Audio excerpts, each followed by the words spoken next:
Hello Internet, and today's video is going to be another one of those book opinions, those videos in which I tell you my opinion on a book. And today's book is going to be Uprooted by Naomi Novik. This was a really surprising read to me because when I read the synopsis, I had this whole other story in my mind.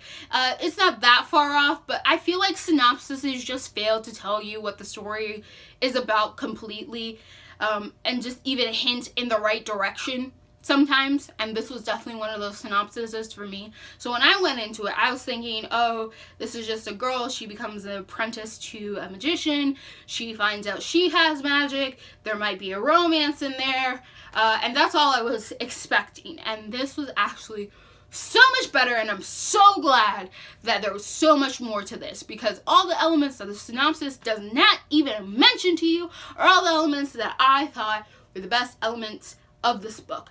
So this book, as it should be portrayed, is about a village, a group of villagers, and they live by this thing called the woods. And the woods is this really menacing entity force that keeps creeping up on the villages and stealing away the villagers. And like, if you enter into the woods, you're gonna be messed up. There's so much powerful magic, and it's just such a strong entity, and there's like these Groot-like creatures that grab people, and the only thing protecting these people from the woods is this person called the dragon. And he is like this super wizard, like he's really talented, and he tells these villagers, okay, I will protect your villages from the woods best as I can. I will hold them off so that you can still live here. However, I'm going to need you to give me one of your daughters every 10 years. You're going to have to, you'll have to line them up. They're going to be 17 years of age. You line them up. I'll come and pick a daughter that I think is the best one every 10 years. And I'll give you back your old daughters when I'm done with them, but I'm going to need a new one every 10 years. And these girls, like, they survive. He don't like kill them and eat them or anything, which is kind of what I was assuming he might do with them. I don't know, but he doesn't commit cannibalism. These girls just never return to the village. They like visit for a time, but they end up moving to the city. So like the villagers is really sad about this whole process, not only because they have to give up their daughters, like one daughter every 10 years, but because they know they'll never see that girl again, and if they do, it'll never be the girl that they sent away. This time, this girl, I don't know what her name is, to be honest. It's like a really long, complicated name that don't make no sense. So we'll just call her the girl. So this girl is chosen, and she ends up finding out that she has some sort of ability. And she has this really interesting magic that is so different than the dragons, because it's like of a different strain, but it's super powerful. So between her and the dragon, they're going to try to figure out a way to stop the woods from creeping up on the people and just destroying so many people. So this is a very interesting high fantasy. It's definitely a high fantasy. It definitely has like those high fantasy names that are super complicated. It has an interesting political system of like the prince and like the queen and the king, and like this whole group of politics that you have to deal with for a little short time.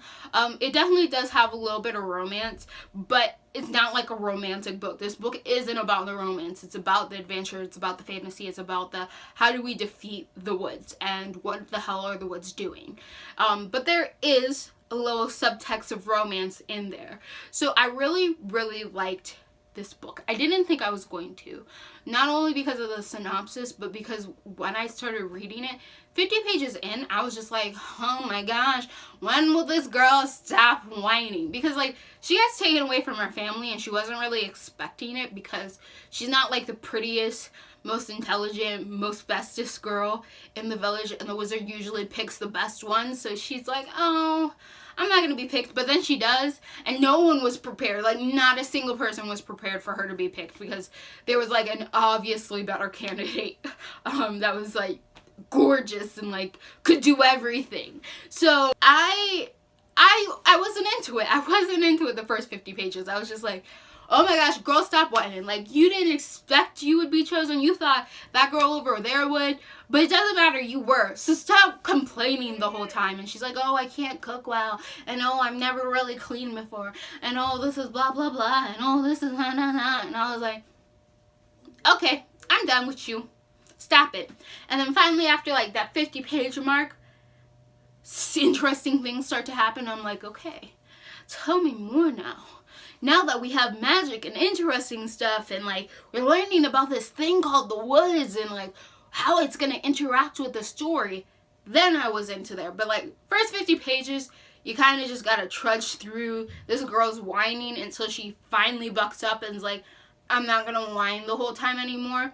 And there's definitely a point where like 50 pages in, it's finally getting more interesting because we're learning more about magic. But it's like maybe another 20 or 30 pages before this girl completely stops whining and really does do something, I believe. So promise you by 100 pages into this book, you'll be completely hooked.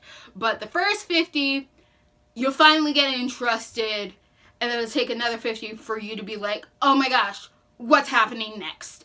So slow start, but definitely worth it in the end. I definitely love the ideas brought. I definitely like the world created. I definitely think that having the woods as such a huge role, having the woods as a character itself, and trying to discover what's going on and how everyone is affected and why all of this began, really made this story strong. And I don't think the story would have been as strong as it was without such a good villain in the woods. Like, and then when you find everything out, you're just like, what? And then you're just like, psh, that makes total sense. I'm there for that. And it was just such a complex, fascinating story that I think anyone can enjoy. Especially like if you like high fantasies and you're not bothered too much by having to buzzwords because they're super complicated and no one has time to try to figure out how to pronounce that, then you'll like this book. I don't know for those of readers that don't like high fantasies if you'd love this book as much, but you could at least attempt it. This is definitely a high fantasy. I think like when I was reading it, it's like old high fantasies. Like I used to read high fantasies that my grandmother read, so like, you know, those older versions that only sold in like those tiny mass paperbacks. It's definitely written in a style similar to those high fantasies, but has a more modern twist, so the modern reader understands them better, right? So it has the essence of a classic high fantasy, but all the modern taste and word structure that a modern reader would really enjoy. So it's definitely easier high fantasy than those more classic ones than maybe the Lord of the Rings, right? It still has like that high fantasy essence, but it's not like as overly complicated as those books that existed and those writing styles that existed back then did. So I think that was like the best part for me, was like I could enjoy the high fantasy while still having like a modern style of writing that I was familiar with, that I live my life by, and then like read a high fantasy that I'm really interested in. So this one, if you like high fantasies, definitely pick up this book. Caveat: first 100 pages, maybe first 50, you might be bored out of your mind. Push through it. You'll end up like really in love with the story. I know I was. I know like all the people around me constantly had to hear me explain this book to them, because I was just like that invested in it that I needed everyone to know like all my thoughts and opinions the moment I had them. So check it out. Comment down below if you have certain eras of writing like that you can't read, like that you try but your mind hurts and you're not sure you understand everything. Like I guess like 60s, any book that was written in the 60s period, high fantasy, I struggle with reading. Like I'm just like, ooh, my head, ooh, like I just, ooh, my head. So like what kind of period of writing can you not read without like hurting your head really bad? So if you like what you're seeing here and you want to continue some more, click all those bunnies down below, and goodbye, internet.